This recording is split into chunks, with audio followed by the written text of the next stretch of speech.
Welcome to Revolutionary War Rarities, the podcast of the Sons of the American Revolution.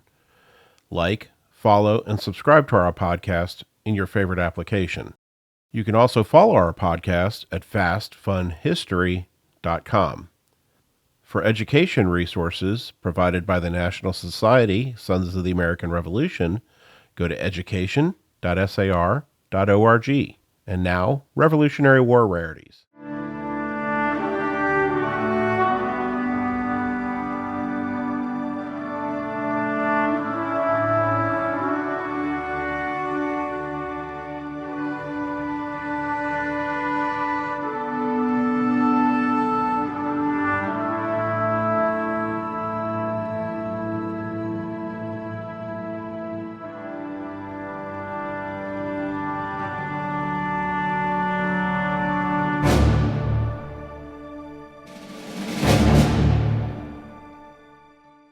Hi everyone and welcome to Revolutionary War Rarities, the podcast from the Sons of the American Revolution. My name is Jim Griffith.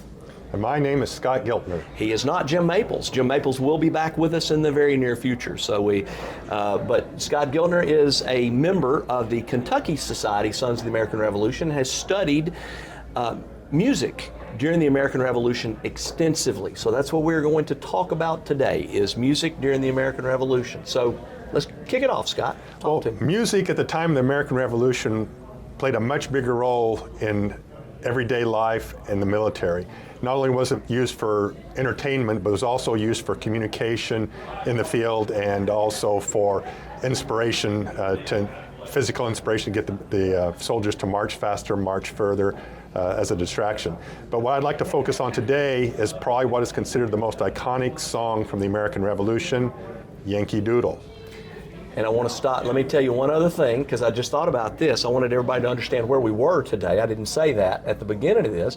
And that is, we are at the historic Brown Hotel in Louisville, Kentucky. Now, we are in Louisville, Kentucky because the headquarters for the Sons of the American Revolution is also in Louisville, Kentucky. Now, I tell you that to tell you this. You're going to hear background noise because we're shooting this on the second floor lobby or third floor lobby of this incredibly nice hotel. So that's why they're going to hear the noise. So back to it. Okay. I'm sorry. Yankee Doodle is probably the most iconic song from the American Revolution, and primarily because as children, that's when most of us learned the song Yankee Doodle. Right. So because that's when we learned the song, a lot of people think that it's really, the lyrics and the tune are kind of childish and kind of, simple in their meaning.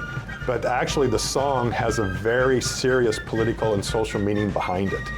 And to be honest, Yankee Doodle is probably the only song from the American Revolution that most Americans are familiar with, simply because that's the only one they learned. Even though there are other songs. There are definitely other songs. Yeah.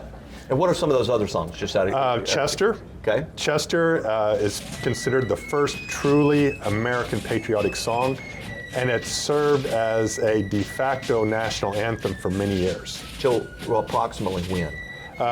From 1770 is when it was written, and it became considered a very patriotic anthem, and it was used pretty much throughout the war, the Revolutionary War, and for many years later, and it served the role as a national anthem. We didn't actually have an official national anthem until 1931. Right. Interesting. Okay, so Yankee Doodle was written and is the one that we all understand today, but was not written for good purposes at that time. Am I correct? That's correct.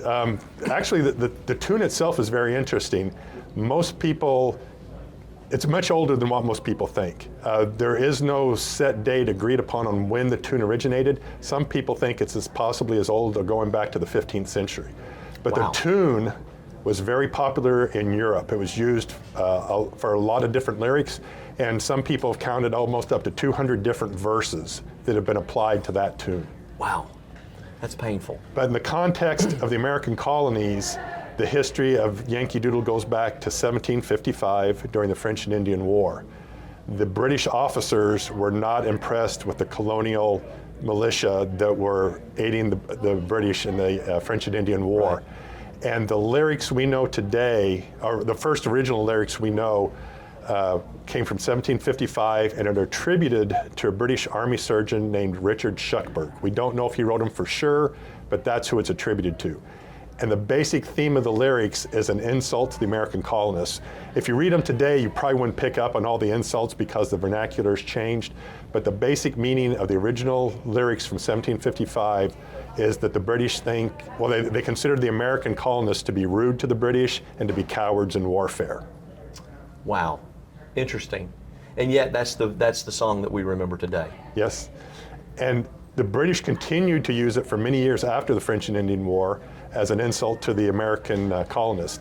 When the British came to occupy Boston in 1768, the British musicians would march up and down the streets of Boston playing that song.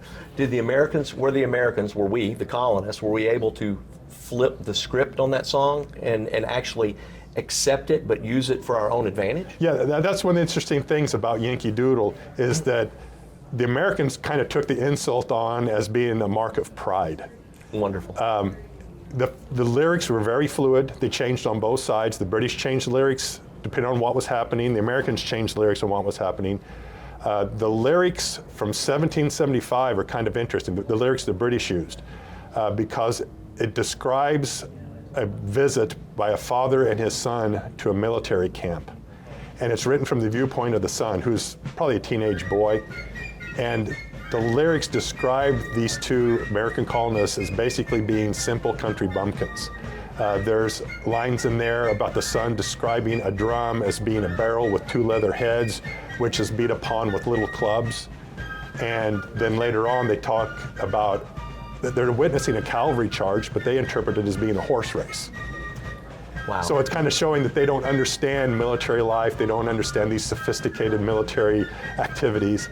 And at the end of the song, it ends up that the son becomes frightened, runs home, and hides in his mother's room.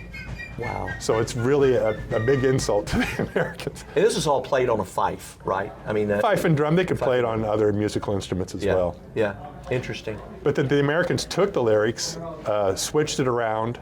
You know, at one point the British used a line that referred to Captain Washington as a slight to General Washington. Yeah. But the Americans took the tune, applied their own lyrics where they were insulting the British now. Yeah.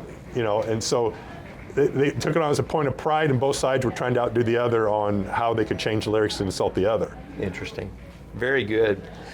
Now, at the battle, or at the surrender of Yorktown, there's an interesting story. An eyewitness reports this, so we're taking his word for it on this, is that when the British was surrendering, you know, they were turning towards the French. They were ignoring the presence of the Americans.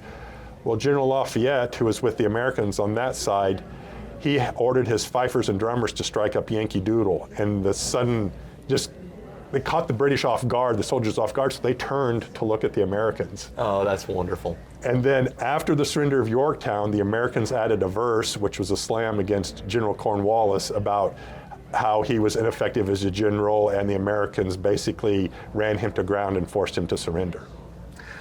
Well, Scott Giltner, Dr. Scott Giltner, I didn't introduce you as Dr. Scott Giltner. We thank you for being here today. This was incredibly eye-opening for a song that we all grew up with as a child. And I think it's interesting to just note to everybody, music has always played an important role in our society and our culture. It does to this day. And we'll have to have you back to learn more about Chester. I've heard the song Chester. I've heard of the song Chester. I don't know a lot about it.